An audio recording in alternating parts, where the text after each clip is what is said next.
بسم اللہ الرحمن الرحیم۔ السلام علیکم۔ ایک مرتبہ اللہ نے حضرت اسرائیل علیہ السلام سے دریافت کیا، اے اسرائیل، آج تک جن لوگوں کی روح تو نے قبض کی، ان میں سے کسی پر تجھے رحم بھی آیا؟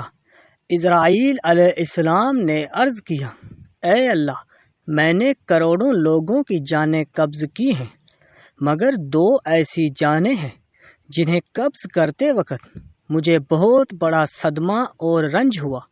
اگرچہ میں نے تیرے حکم کی تعمیل کی، مگر نہایت ہی دکھ کے ساتھ واقعہ کچھ اس طرح ہے کہ ایک کشتی میں بیٹھے کچھ لوگ ایک دریا پار کر رہے تھے کہ ناگہاں کشتی پانی کی طوفانی لہروں میں آ کر غرق ہوگی۔ اس کشتی میں ایک عورت بھی اپنے شیر خوار بچے کے ساتھ سفر کر رہی تھی۔ جب کشتی غرق ہو گئی تو عورت اپنے بچے کو سنبھالے ہوئے کسی طرح ایک تختے کا سہارا لینے میں کامیاب ہو گئی۔ دریا میں پانی کا طوفان زوروں پر تھا اور بیچ دریا کے تختہ پانی کی سطح پر بہہ رہا تھا، اور ماں اور بیٹا اس پر سوار پانی کے بہاؤ کی سمت بہتے چلے جا رہے تھے۔ اسرائیل علیہ السلام کہتے ہیں کہ اے مولا کریم، اچانک تیرا حکم ہوا کہ ماں کی جان قبض کر لی جائے، اور میں نے ماں کی جان اس تختے پر نکال لی۔ میرے لیے پریشان کن بات یہ تھی کہ ماں مر چکی ہے اور بچہ ایک ٹوٹے ہوئے تختے پر سوار ہے، اور تختہ پانی کی لہروں کے رحم و کرم پر ہے، جو کبھی بھی کسی خطرناک لہر کی ضد میں آ کر الٹ سکتا ہے۔ اب بچے کا کیا حشر ہوگا؟ کیسا بے بسی کا مقام تھا کہ بچے کے لیے نہ خوراک کا انتظام ہے اور نہ کسی نگران کا بندوبست۔ پانی کی سطح پر بہتے بہتے یہ تختہ ایک بستی کے حدود میں داخل ہو گیا۔ پنکھٹ پر دریا کے کنارے کچھ دھوبی کپڑے دھو رہے تھے۔ اچانک ایک دھوبی کی نظر اس بچے پر پڑی تو وہ لوگ دریا میں کود گئے اور تختے کو کنارے تک کھینچ لائے۔ یہ ماجرا دیکھ کر سب حیران ہو گئے کہ ماں مر چکی ہے، بچہ بے یار و مددگار تختے پر زندہ سلامت موجود ہے۔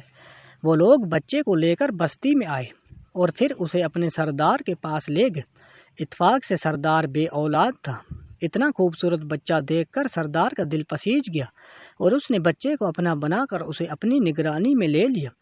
یہ بچہ جب 8-9 سال کی عمر کا ہو گیا تو ایک دن اپنے ساتھی بچوں کے ساتھ کھیل رہا تھا۔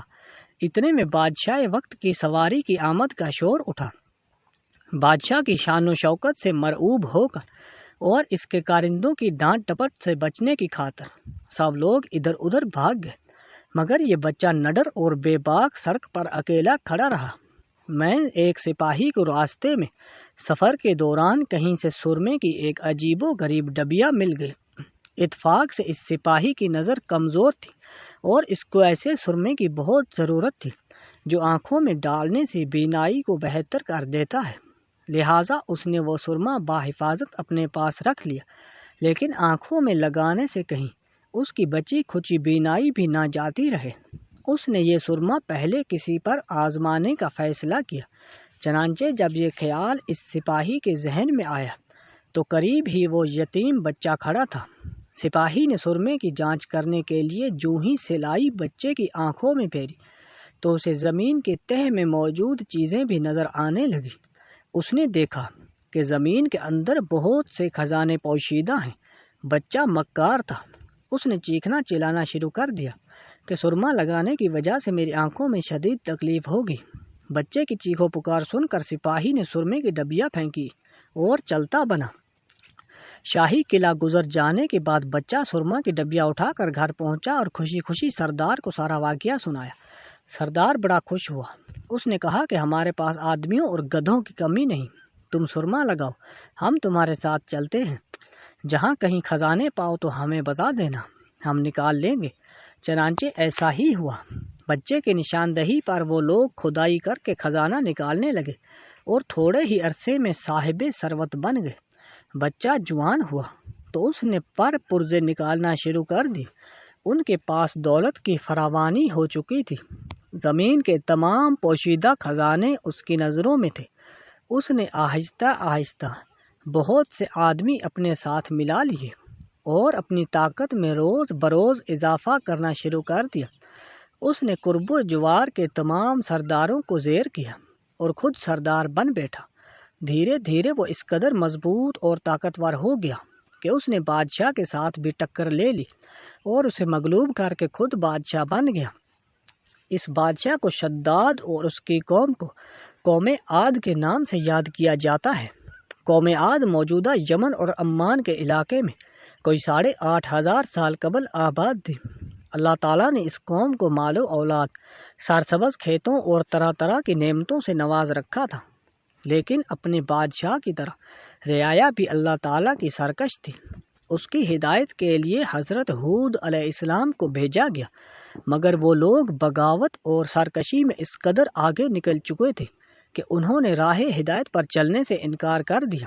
حضرت ہود علیہ السلام شداد کو اکثر توحید کی دعوت دیتے رہتے تھے۔ ایک دن شداد نے حضرت ہود علیہ السلام سے پوچھا کہ اگر میں آپ کی باتوں پر ایمان لے آؤں تو اللہ مجھے کیا دے گا؟ حضرت ہود علیہ السلام نے فرمایا کہ اگر تو ایمان لے آئے تو اللہ تجھے جنت عطا کرے گا۔